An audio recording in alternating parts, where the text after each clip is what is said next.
A little bit of technical difficulty. The battery on the laptop died. I'm the talent, the producer, the host, and all the other things. We're back with a much needed break with First Lady Marie Battle, and I forgot where we left off. Of what We were we're talking about the We lost all the of hype. our 4 or 5 viewers, and so we're just doing this to a empty studio. I don't even know if anyone's on. This is truly a labor of love. But what were we talking about, First Lady? the hype music or shout Oh, music. shout music. Shout So, music. so no, shout music is not necessarily anything dealing with emotional manipulation. Shout music is nothing more than the music. I mean, it can be taken to extreme, but I tell you what I get sick of and weary of is that when on social media, on TikTok, on YouTube, everyone wants to take what they like and then they want to normalize it across the board. So whoever this young man was who made this video, apparently he didn't like shout music. He doesn't like coming to church, seeing people seeing people shout, seeing people get slayed in the spirit, seeing all this stuff. He has an issue with that. That's fine. But if this is not, that's why there's so many different churches. If this is not how you do church, then find a church that's more suitable to how you do church. Don't, take how I do church and then want to normalize it for everyone else. So that's my, I mean, I'm not someone who, I like a little bit of both. I think I'm somewhere in the middle. I like the inspiration. I could not go to church where it sounded like a lecture. Right. Absolutely. But at the same token, I would not want to go to experience, and it was just completely chaotic. Right. But that's just me. I would never say that someone else can't do that. Right. Now, there's been times in some services, we've visited churches, and the entire time, before the preacher could even get up and preach, the shout music is gone. Nonstop. Right, the right, service right. goes. So you said not, that's too extreme as well. Right. I mean, So I think it's, yeah. yeah. So I think that as long as it's coming from a sincere place, like when the praise and worship is going on, they're Right. trying to usher in the spirit of the Lord. I think as long as the Lord is leading the service, then I'm all for it. I think so too. I mean, I think that church is like fashion. And some people, I read an interesting report on Michelle Obama, how, in the White House, all of her clothes, believe it or not, you guess where they came from. Guess where all of her clothes, what designer, all of Michelle Obama's clothes. I guarantee you, I'll if you get it right, I'll take you to Olive Garden right after this is done. I would take you can have all the salad, all the breadsticks, everything you want. I will take you to Olive Garden. Tell me the designer that Michelle Obama used for all of her clothes during her first I don't know. second term. I know she used Jimmy Choo for some things. Jimmy Choo. I've She heard also of him. shopped, Is that place in your city that has a good wings? No, A good egg foo young. she also, I think she shopped like off of that White House Black Market or Banana Republic or something. Black Market. No, it's the White House Black. White and Black Market. The store in the mall. Store. No, she She didn't go got to the some mall things from there store, because no. one time something sold out that she had on it was from that Well, store. I mean, that was probably just throwaway. But so you're a big Michelle Obama fan. You don't know her fashion. I don't. Believe it or not, all of Michelle Obama, not all, but the vast majority of Michelle Obama's clothes during the first and second term came from J. Crew. Oh, that's right. J. That's Crew. Right. J. That's Crew, right. yeah. Oh, I didn't know that. Very classic J. Crew. Well, they were saying that, everything when she was first and when they were first in White House, they had to, and there's a reason she picked J. Crew.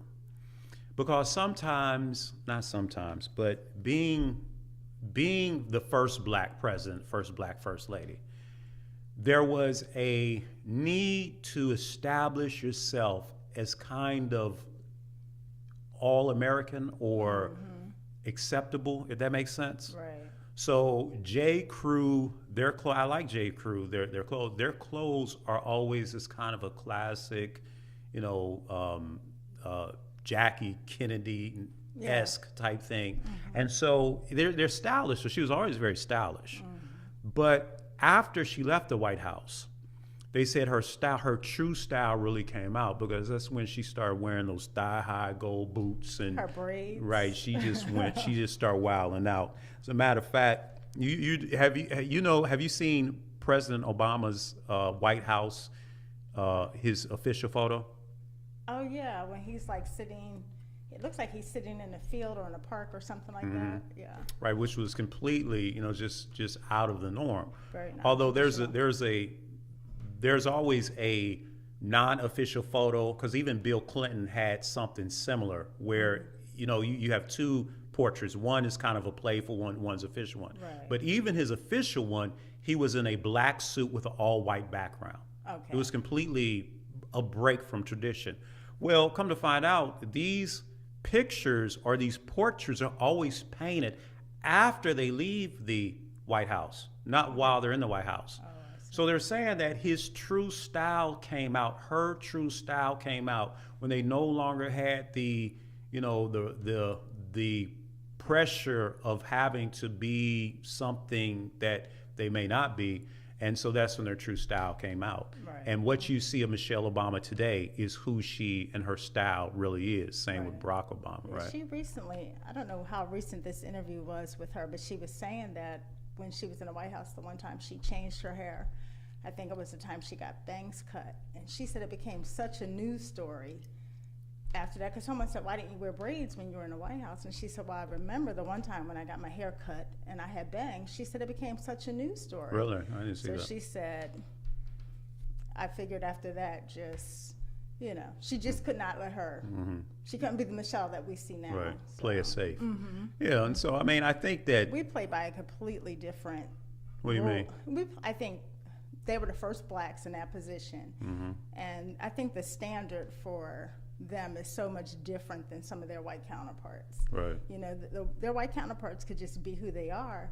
I think for us, we always have to err on the side of caution. Well, I say yes or no. I think all of the first ladies and presidents, that office, you have to represent the middle of the road.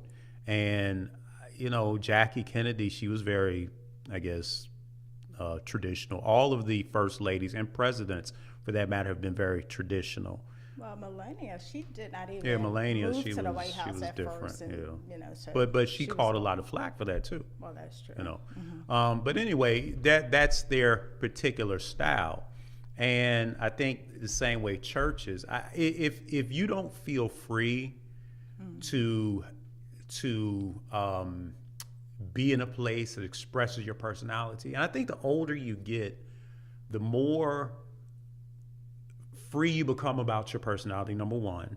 But number two, the more you look for places where you are comfortable in your personality. For example, there are some restaurants that you may go to that may not necessarily be the best restaurants, but the environment is one where you feel comfortable, you feel at home. Remember that TV show Cheers, where everyone knows your name?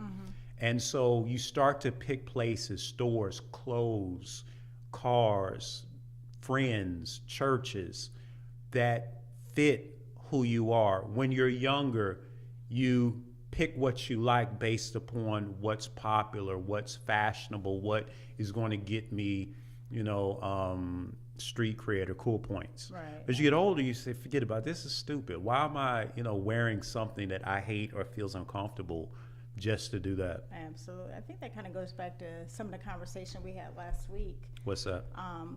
When I was saying about, somehow or another came up about being a first lady, and I was saying right. I'm at the point where I feel, liberated. I'm the first lady that I feel God is calling me to be. Absolutely. And that's a good place to be. Because you're my wife, I can say this without getting in trouble, right?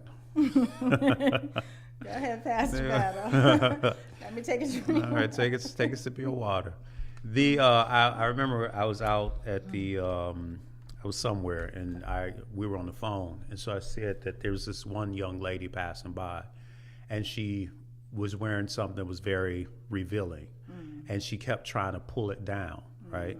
And I said it's a shame that you could tell she does not feel comfortable wearing what she's wearing, and so why would you wear something that you don't really feel comfortable in wearing? Right. And then this got into a deeper discussion about young people sometimes where they will wear stuff, and not just, old. I mean, a lot of people, they'll wear stuff they really don't feel comfortable wearing, Right. simply because it's fashionable or Or whatnot. everyone else is doing it. Right. Or they make it in your size. Just because they make it in your size doesn't mean you should wear it. Absolutely, absolutely. I mean, comfort is king at a certain point, and being able just to be you and to be, who you are, and to, even, this whole thing with black women and hair.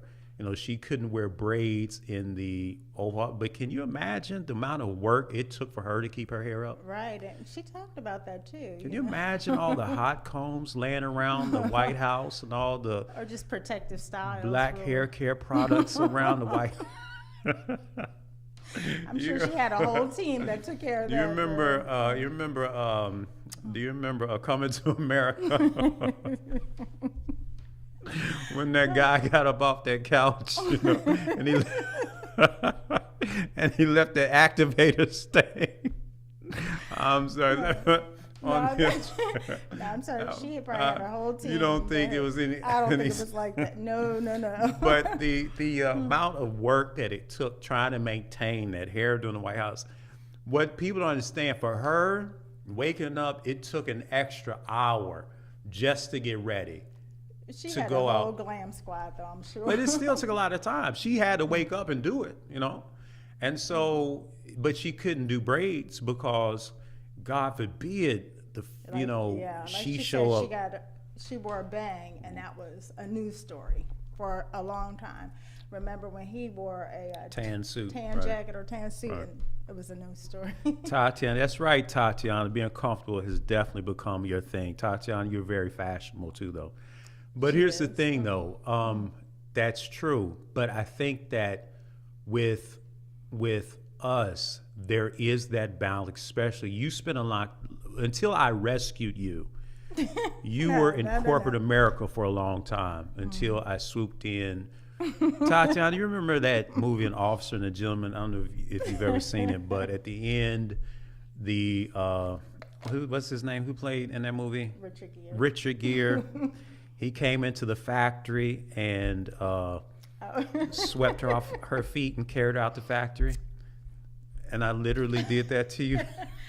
No, I worked in corporate America. You worked in corporate America for a long time. There is a great balance, I think, where you have to, because you can say, well, I can see, and some people criticize, well, if Michelle Obama, she should have just wore her braids in the White House and, forget about what they think.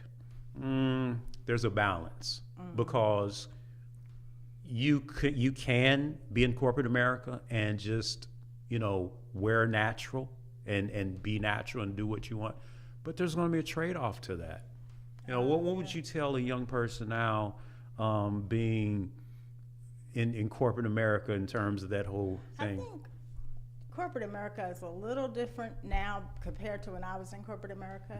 Years ago, Back I in the felt 70s? it was not back in the 70s. All right. But I think back then, especially in pharmaceutical sales, we all had like a uniform. What was your It was uniform? our black suits, our white blouses, or our gray suits and white blouses. We kind of all looked alike. That's what attracted me to you. I No, remember, no, when we met, no. I had You on a were, jogging that's true, suit. that's true. I had on a jogging but I suit. wasn't attracted to you then. Yes, What- you were. What really attracted me to you, I remember the night when you had a flat tire. Remember that? And I came out to change your tire. And you had on your pumps, your little black pants. Black. We Black- were already dating. That's what I'm saying. Right. And your little ponytail, very sleek, very stylish. You remember that? I do, but I think it was. Do you remember how you came on the Pearl Harbor Navy base? Remember? Okay, see, I thought yeah. tonight was not going to be Okay, about I'm us. sorry. Okay, well. Okay. But talk to me about corporate America. See, that's the problem with when women get married, they change up. They're fashionable sometimes, but when they get married, then all of a sudden the real comfort is king. No, because when I met you, I had on a jogging suit. And right, that's true. But see, you didn't know you were gonna meet me though, No, I didn't. right? But you were very, very fashionable. But so in the corporate America thing, let's see. So I think it's. Oh, I know that's. Hold on, so I let me think see it's what Gigi's changed. saying. Gigi says corporate America is tricking with hair and fashion because you want to be taken serious, but you want to be true to yourself. It is a crazy balance. I absolutely agree, Gigi. You know, and it's mainly a black female problem. I guess it could be men with twists and stuff like that, but it's changing. Yeah, that's what I was going to say. It's changed somewhat because there was a time you would not have seen black folks in corporate America with dreads, or you wouldn't have seen women rocking their natural hair. Back when I was. Well, in now what's corporate- rocking? I'm not familiar with I'm this sorry. slang. I I'm don't speak. sorry. I don't speak Ebonics. What's rocking mean? You would not have seen women wearing their natural Okay. hair. Now you see that in corporate America. You see that across the board. I think it's changed a lot compared to back when I was in corporate America. It was just very different. So a lot has changed in the last 20 years since I left corporate. Well, I think what's changed is I don't think corporate America's changed. I think corporate America still expects you to be conservative. I think what's changed is because of social media, TikTok, you know, people like Jay-Z and Beyonce and some of these celebrities who are putting in the ears of young folks, you know, you be you and you wear whatever and blah, blah, blah. And they're telling them this, but that's corporate America hasn't accepted all this. So a young person coming out of college who wants to, as you say, rock, is that how you say Well, it? now Rock, let's twist, scratch or that. whatever. Let's, He wants to wear their natural right. hair. I mean, I'm messing with you, but who wants to do that? You can do that, but you also have to understand that your bosses, you may lose promotions. You know, you may not be taken seriously. You may not be viewed as a corporate as the next whatever because you choose expression. And so there's a trade-off. I think too, it depends on the industry as well. You know, like if it's a creative industry, the dress code may be a little more flexible versus, you know, a banker or Right. something like that. So I think it depends on the industry. Well, that's true. I mean, but a lot of the jobs that people are getting are not, and that's another thing, you know, with TikTok and stuff like that. Young people assume that they're going to go out, they're going to be able to get a job in sports, they're going to be able to get a job in, you know, some artistic endeavor. But the reality is most people come out of college and they get a job working for a company in an entry-level position. I mean, that's just a fact.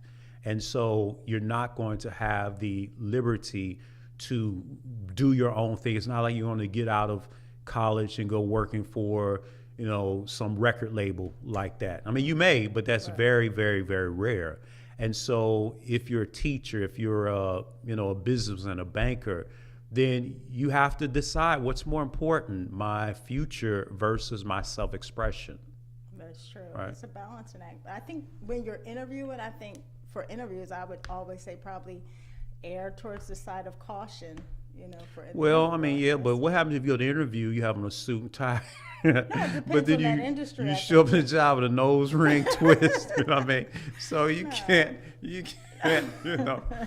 But yeah, that's true. No, I think it just kind of depends. I mean, you get a feel for the corporate culture. The good thing about doing internships, you know, our son is doing an internship this summer. He could get a feel for that Yeah. culture just by, you know, Right. doing internships and kind of feeling. Right. Well, I think parents too have to sit down and have real conversations with their young people and kind of deprogram them from some of the stuff they see on social media and have Or even the stuff that they could do now while they're in college. You know, college is not the workforce. That's true. So however Right. your style is right now, that may Right. be fine in the Oh. on college Right. campuses, but Right. in the working world, maybe. You have to cut the hair. You have to buy a suit. You have to do. I mean, and nowadays the world's more casual, but you still have to adopt the culture of the place you work, and that's the key. Absolutely. You know, if you're working at a law firm and the culture is suit tie, you know, all of this stuff, you have to do that. If it's somewhere where it's not, whatever the culture of that firm is, you have to model that. And Absolutely. life is a trade-off. You know, I don't know where folks got the idea that yeah, you are free to have self-expression, but it comes with a cost. Right, right. You know, are you going to be taken seriously because of how, you know, you going out and you look like someone? And here in the Midwest, it's not like it's the East Coast. That's true. You That's know? true. That's true. So that's it's a whole thing now, and the real world, you know, believe it or not, there are trade-offs, and even in terms of how you speak.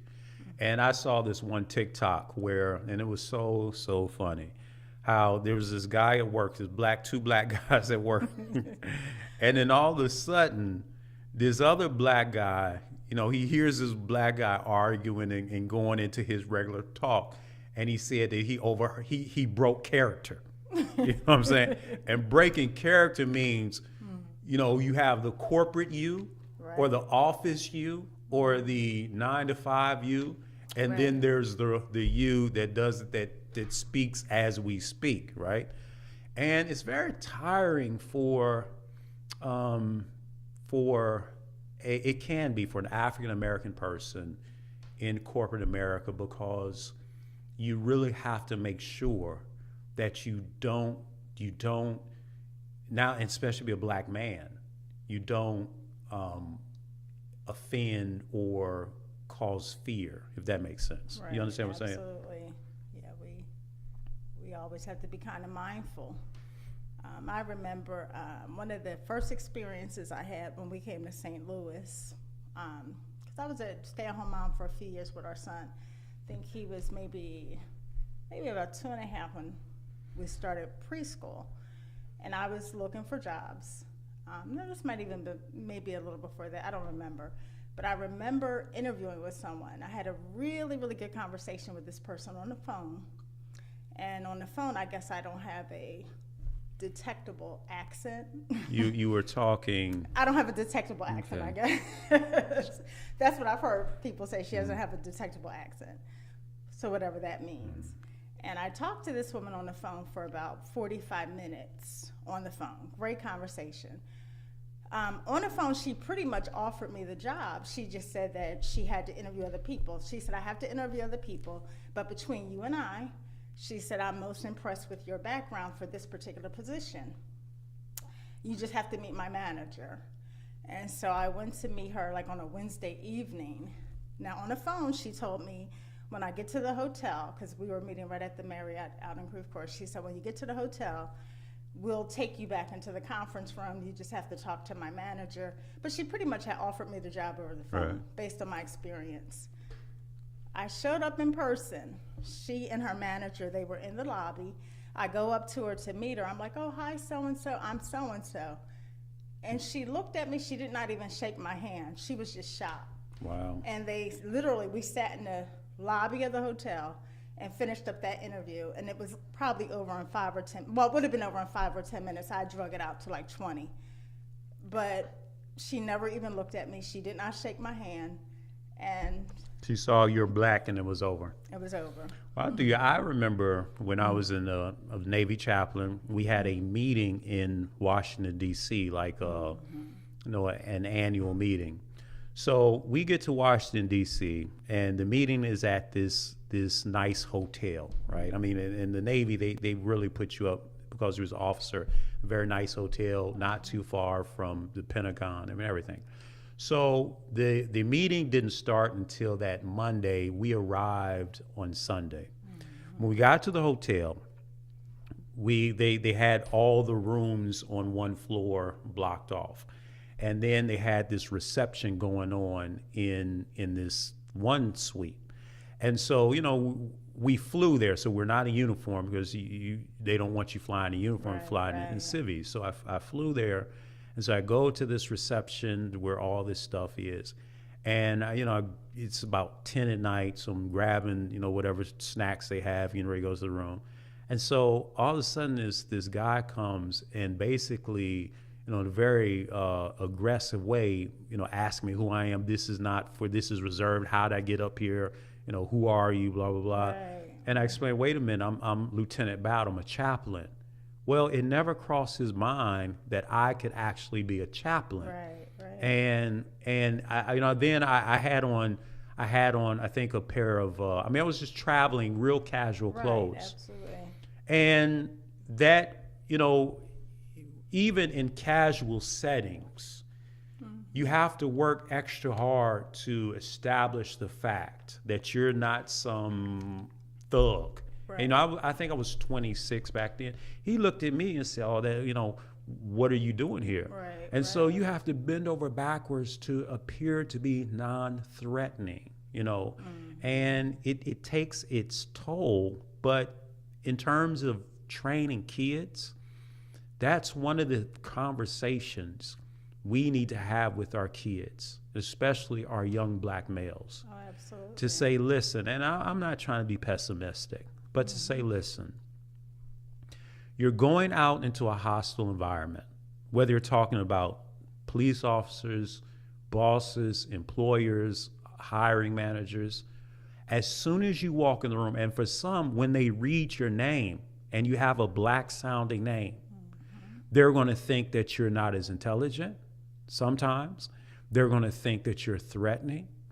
Don't never raise your voice, Right. because what's passionate for some is going to come across as threatening to someone else. Right. And these are conversations we have to have to our young people, because if we don't, you know, we're setting them up for failure. And it's something that nowadays, you know, all of these things that are that other parents don't necessarily have, you know, do well, be honest, you know, we have to have those, but we also have to train. And it's kind of tragic how we have to sit our young people down and prepare them for the reality of living in this world. Absolutely, absolutely. It's just one of those things, and every parent of color has to have those conversations. You know. Yeah, I remember, you know, even in the situation with our son, who, as you know, I forgot what grade it is, some kids spit on him. Oh, he was little. He was probably. little, right? But that story. Every time I think about that story could have went so And many it's- different ways. it was terrible, you know. You know, another child spit on our child. Right. You know, we get the call at the end of the day, the day before. So the next morning, of course, we want to go find out what happens. You're going up there. You're trying to speak with the principal, and I'll let you tell it from there. Well, I mean, I think most people Yeah, they here know have the heard story, it, but you know, I'm trying to talk to the principal. They're you know, old Mr. Battle, you know, nothing happened. They're really brushing me off, and so, you know, I had to basically burst into the office, say, no, you're going to tell me what happened. And the next thing I know, 10 of Creve Coeur finest called the are police. up there. And had I been erratic, yeah, you know, it would have went south real fast. absolutely. And, you know, that every situation we're engaged in, you really have to, and that's one reason why, you know, knowing the Lord, having a relationship with our Lord and Savior Jesus Christ, because I tell you what, you need protection, and not necessarily Yes, protection yes. from what others are going to do to you, but you need to be able to, something to help you know when to close your mouth. Absolutely. You know when to walk away, know how to navigate, know how to have difficult situations. I was at one time, you know, church's ATV, we took it up here to a little shop to get it fixed. Well, we took up the shop, me and Raphael, deacon, and this person, the owner of the shop, you know, comes out very rude. And then he puts his hand on my chest and pokes it and says something like, well, what are you going to do about it? Now, Raphael was getting ready to rise up. You know? I said, no, it's all right. Right. Because in that moment, that's what he wanted. Right. Absolutely. And you have to be very, very savvy to understand that there's some things that, yeah, you could take it there. But if you do, what's the cost? Absolutely. You Absolutely. know, and I hate that. I hate that, you know, things are we have to have those conversations, but it's just real talk. What does Shay say? Shay says, I'm glad the parents are starting to have those tough conversations. We needed them growing up for sure. I agree. And it's not just with boys, it's with girls too. Oh, absolutely. Why do you think there is this tension or this, between black women and black men, where instead of having camaraderie, sometimes there is a antagonistical relationship in corporate America, where sometimes there is this siding, if you will, between black men and black women in corporate America. Did you experience that in your time in corporate America? I did not. I think at the time when I was in corporate America, when we would have our sales meetings, you know, you kind of look for each other. You know, Mm-hmm. we would have to be kind of careful because you don't want too many of y'all sitting at the same table, right? Because it, makes people nervous. Right. But I think we had a pretty good support system. It can be, you know, an antagonistical relationship because I think it's so few positions for us that sometimes you find yourselves clawing for the one position or for the promotion. But I think I was in a pretty good situation. We were very supportive of one another and encouraged each other. I've heard that sometimes, and again, I'm not advocating either side, but I've heard it said that sometimes black men feel as though black women are accepted easier than they are. Oh, that's and there can be a degree of they can make them feel a certain type of way, and you know it's jobs. Well, not anymore. They did away with affirmative action, right? Mm-hmm. But back when there were hiring quotas, a black female was a double minority. You're female and you're black, right? Mm-hmm. So a lot of times in companies, even in colleges, they would seek out the black, but the black would not necessarily be a black male, it would be a black female, right? And so the black males would feel as though we are always at the totem pole. Lowest span on right. Mm-hmm. And then, now this is really gonna get deep on HOD Live, and I don't even, but then what sometimes would happen is black men would feel as though their sisters just ran off and left them. And then if they had a supervisor who was a black female, then that black female, to show that she is a company woman, would sometimes be harder on the black male than even other supervisors would be. And again, this is just kind of the narrative that's out there. And so even in the black community, which has been this way for a long time, there's division. And we are a very divided people, which you can trace all the way back to slavery days. When this group, it was remember Spike Lee's School Days, where it was the light skin versus dark skin? There's always this playoff between the ones who are accepted versus one who's not accepted. And it keeps the black community very divided, which I look at the Latino community sometimes, and I admire that regardless of where they're from, Central America, South America, Latin America, there seems to be this shared unity, right? Among a lot of the Asians. I think with Hispanics, I don't know, because even within their own groups, there are some that don't like other groups within the Hispanic culture. Like, for example, I know firsthand some Mexicans did not like Puerto Ricans, and some people, so you have some of that within those But they'll groups come as well. together when, they know how to rally together. But the thing is, it's not like within the Puerto Rican community, they're at odds. What I'm saying is within the African American community, you'll find us very divided along lines that that's pretty much artificial. Right. Skin tone, skin color, hair, whether or not you can pass or not pass. Right. I mean, these things have divided us, and the divisions that were present in the 60s, 50s, 40s, 1800s, they don't go away just because it's corporate America. Right. I think it's probably still a lot of that within our, not just in corporate America, but just across the board. Sometimes it appears, and this is really sad, it just appears sometimes that it's a lot of infighting within our communities. We don't, try to you know, we are very divided. Yeah. You know, we're very divided, and I think that's that we're one of the few groups that are very divided. What are your thoughts on the church? You know, I've heard it both ways, saying that there is no black church. There's just a church, and then I've heard it say that things like this should not be discussed in the church because race has been washed away by the blood. Color lines been washed away by the blood.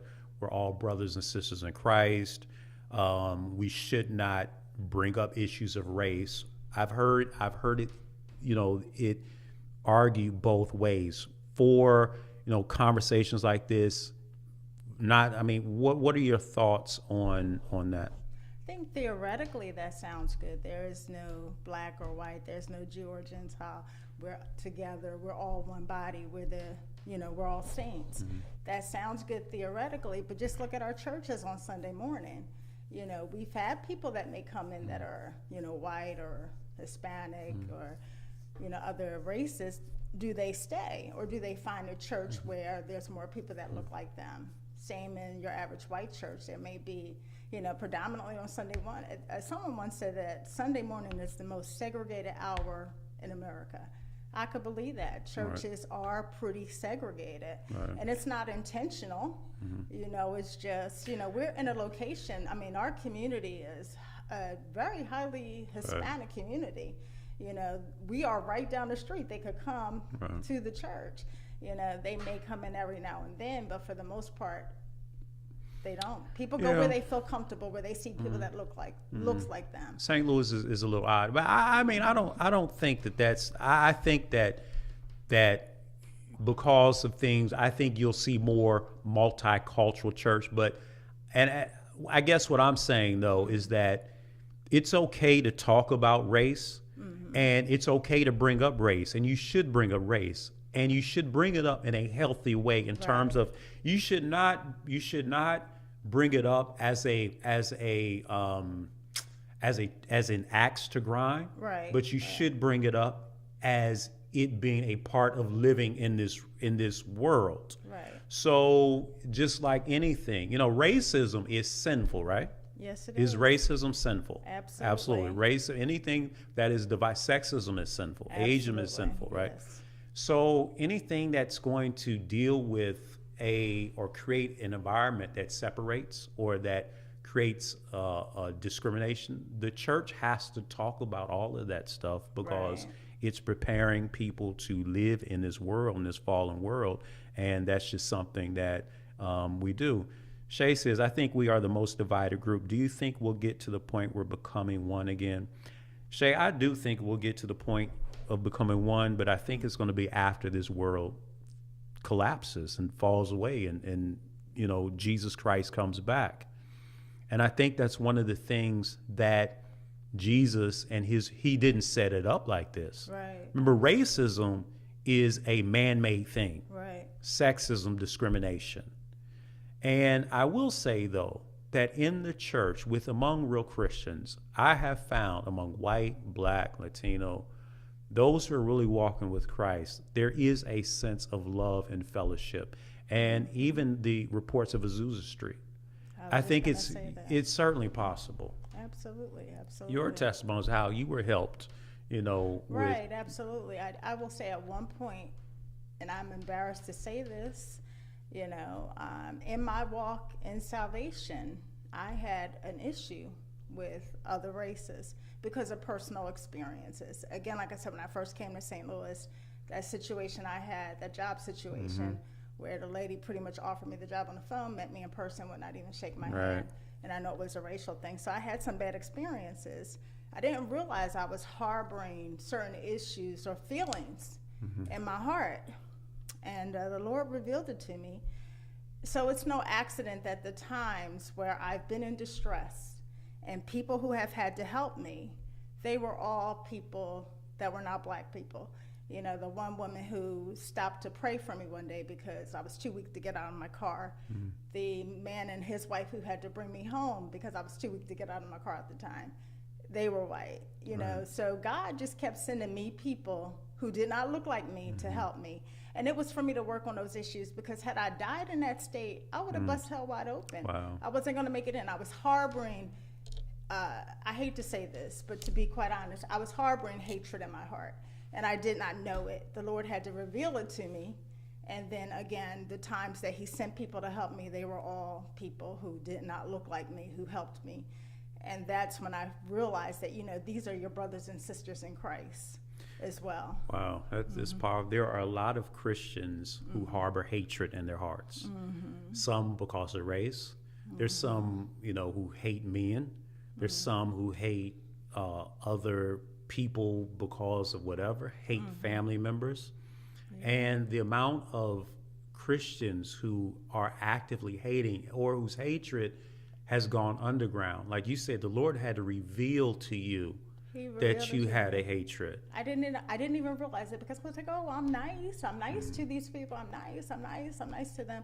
I did not realize it. And I'm so grateful that he revealed it to me. Number one, so I could repent and turn from it.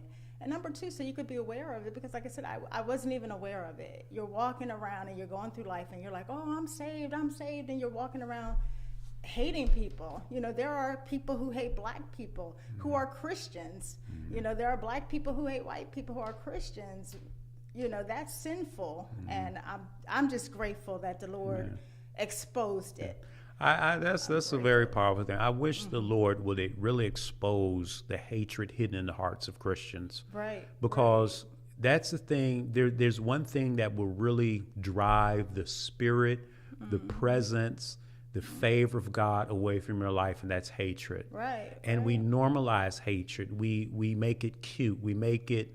We intellectualize it and say, well, this is it, and we call it by other names. Right. But we need a true purging of our hearts. Absolutely. To get rid of hatred, because a lot of times in this Christian walk, we're so busy scratching the surface or talking about certain sins that we can rally behind and this, that, and the other, and letting some stuff go.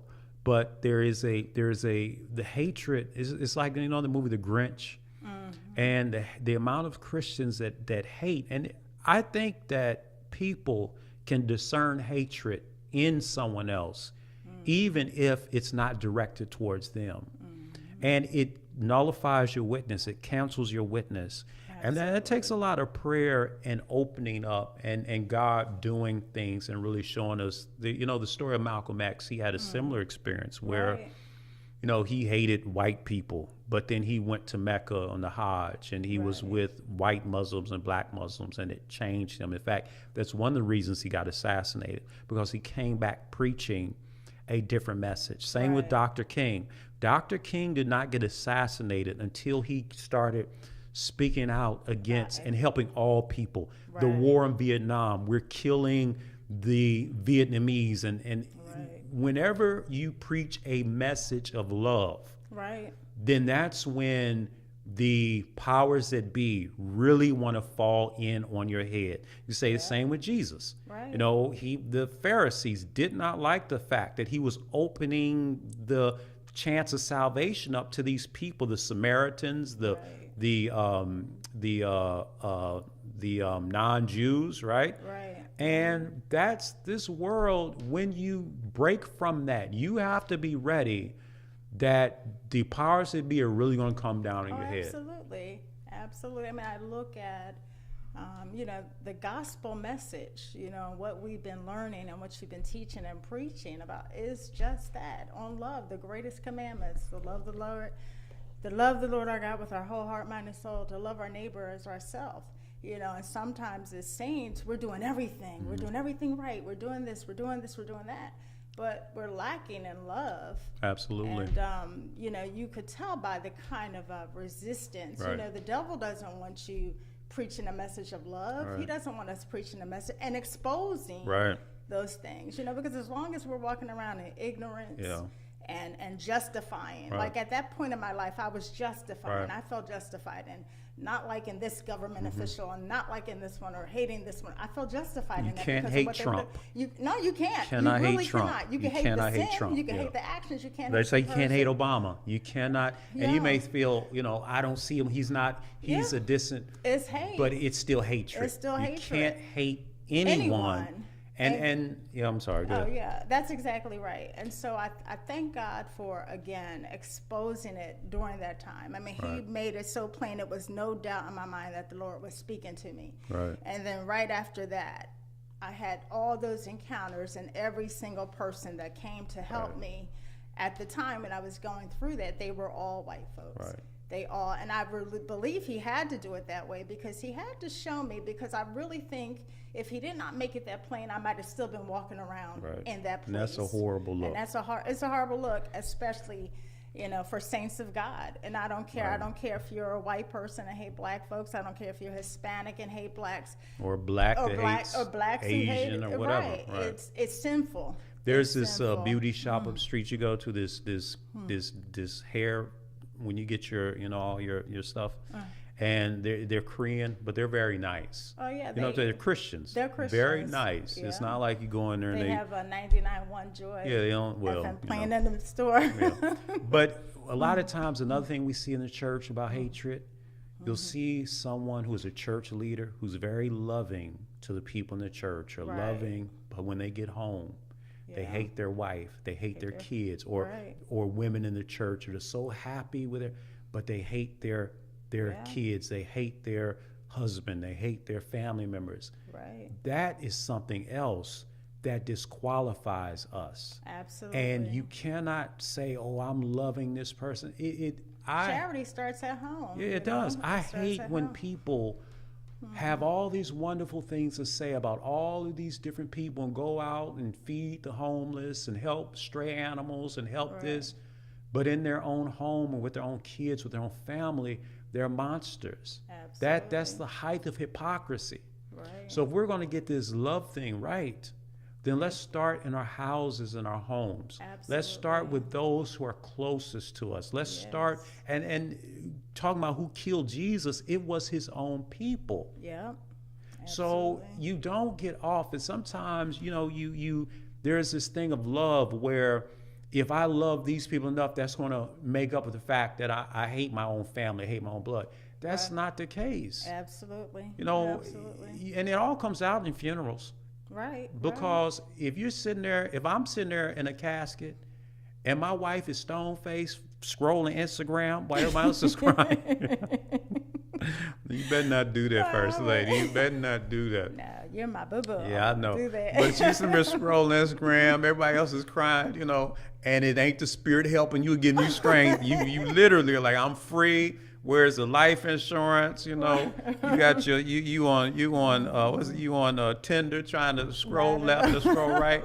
Then that says something about the relationship. Right. And so we have to be the same way in church. Oh, I love all these people at work, but I hate my church family. Right. What is wrong with you? Right. What's wrong with you? And that happens so quick. You hear people so quickly say, "Oh, church folks, they get on my nerves." They get on my You know, but nerves. They'll go to right. work Right. and deal, like you said, go everywhere else and deal with all this stuff. But suddenly, when we come to church, that's where we draw the line. Right, right. Saints saints have like, very little room to Absolutely, make mistakes. absolutely. Very little room to get on your Absolutely. nerves. They get on my nerves. Well, you need to ask Right. God to bless you with more nerves. Absolutely. Because that's a bad. Well, First Lady, I thank you for both of these double broadcasts. The first feed messed up. I got a text saying it. I think what happened was, my thing for then AT&T this week had a whole big right, thing. yeah. But I think this stream is made it good. But I truly appreciate you, and I do love you, and you love are you my too, friend too. Pastor. And You thank are you my friend. for sticking in with H. Gigi said not tender, LOL.